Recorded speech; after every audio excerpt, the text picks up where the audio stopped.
What's up everyone, welcome back to my channel. Happy Muns Monday. If you're new here, welcome to my channel, and if you're a returning fan, viewer, or subscriber, welcome back, because without you, none of this would be possible. So today, I am going to be sharing with you my DNA test results. For Christmas last year, I got a DNA test from Ancestry.com.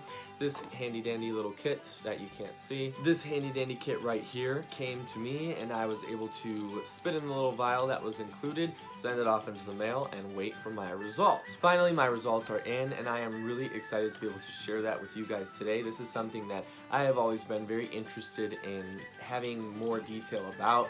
My dad knows a lot about his side, my mom is fairly familiar with her side, and so kind of just seeing, you know, does this outside company have factual things that line up with what I've been told my entire life? Just to kind of, there's a spider web in the middle of my room. Just to kind of give you guys a quick introduction to what I have been told. I always knew on my dad's side that we were mostly Irish, French, and Scottish. And on my mom's side, I was always told that we had a lot of Native American blood in us. So before the test results came back, I was expecting mostly those two areas to show up. And so I'm excited to be able to share with you what the results came back. I was really hoping that there was going to be things on the results that I had no idea about. And I'll be able to show you kind of the map and the results here or here, I don't know yet, of what they showed me as well. So the biggest ratio that came back was 57% of me is Irish, Scottish, and Welsh. So this was no surprise. I expected this to be the biggest side and the biggest part of me, and I'm very excited. If you saw in a couple videos ago, I was rocking my Irish hoodie, and so I'm really proud of that part of me. I don't know if you know that I absolutely love Conor McGregor, and so I'm very proud to be Irish and Scottish and Welsh. I just think this is really awesome and very exciting that it's such a big ratio too, 57%, more than half of me. The next biggest is 24% Western European. So this is France and Germany. Other areas that it mentioned was Switzerland, Austria, and Luxembourg. But if you know, from that, France and Germany were actually areas that I was familiar with from what my dad had told me as well. So this just lines up and makes sense. So I'm very excited about that as well. I had never been told anything about like Switzerland, Austria, Luxembourg. I mean, I know Austria and Luxembourg are generally associated with Germany, but to have them isolated and picked out was really cool. The next biggest bracket is 14%, which is Great Britain. This, of course, brings out England, but it also throws in the Netherlands and Belgium, which is really exciting because my dad had also told me about being Dutch and English. So it just makes sense. So far, most of the results are lining up exactly as I expected them to, with some fun little twists in there, like the Netherlands and Belgium. I don't know, I never would have thought about that. I don't know. Where things take an interesting twist is where we go from here. So 2%, it drops from 14% to 2%. 2% is highlighted Eastern Europe, which includes, but not limited to, Macedonia, Bulgaria, Croatia, and Serbia, which is pretty interesting. I mean, 2% is not a huge ratio at all, so maybe some of my ancestors originated in those countries and moved to the different parts of Europe, or to Great Britain, or to Ireland, Scotland, Wales, and from there, you know, whatever. 2% also Southern European, Italy, and Greece. Now this is something that I never ever have heard of on either side, as being Italian and being Greek. I mean, I know it's only 2%, but still I never would have said, oh, I have any Italian blood or any Greek blood of any kind. Those areas include, but aren't limited to, the countries that I've listed.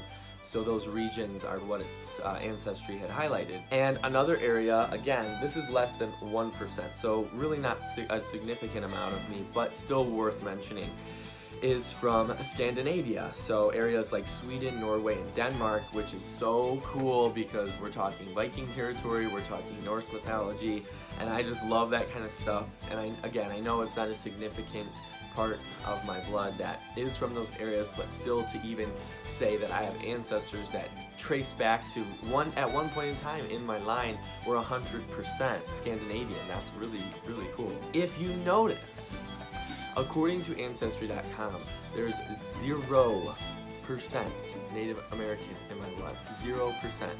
this comes to a very kind of heartbreaking and surprising twist to me, because this is something that I've been told for a long time, that we had Native American blood. My grandpa's mother is 100% according to them, and so to not have it show up is really interesting.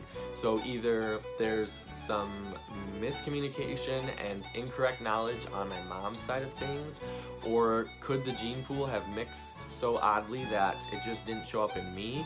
I just don't think that's how it works. I really think we're just wrong about some of that areas, or it's not us. And Ancestry, maybe they just didn't have it all together. I don't know. It's a very interesting plot hole that makes me want to really trace and see what the truth is, you know? Just another fun little fact to share with you. It was between 1700 and 1750 that my ancestors first migrated to America, primarily in the southern states. So areas like Alabama, Georgia, and North Carolina, which makes sense because my mom's whole family is from the south. My mom herself is from Alabama.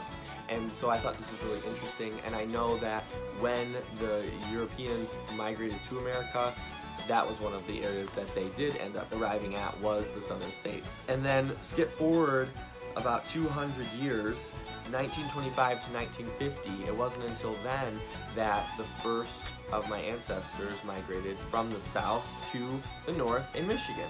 And so really we've only been here for less than 100 years, and I think that's really cool. If you didn't know, I live in Michigan.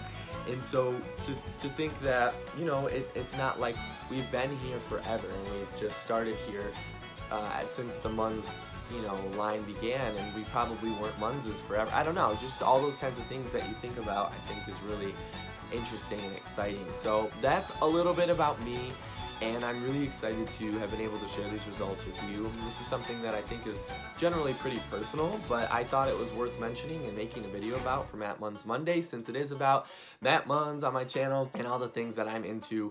I thought sharing a little bit more about myself, that was a learning experience for me. There were surprises to me and things I was not familiar with or sure about at all. So this was really awesome. Well guys, I hope that you enjoyed watching this video today about my DNA test. Thank you Ancestry for allowing me to do this and for working so hard in your lab to do this. If you guys have ever thought about doing a DNA test, I 100% recommend it. It does take a long time to get the results back, so be patient. I am definitely going to consider looking into another company as well, just to see how Ancestry's results compares with someone else that's a completely different lab, a completely different set of workers, you know, playing with the DNA and working on following back to what it ends up being. So guys, as always, if you enjoyed this video, make sure to give it a thumbs up. Leave a comment below if you've taken a DNA test. What company did you go with? If you share anything in common with my history and my lineage, leave it in the comments below. I'm curious to know what we all have in common. So until next time guys, I will see you really, really soon.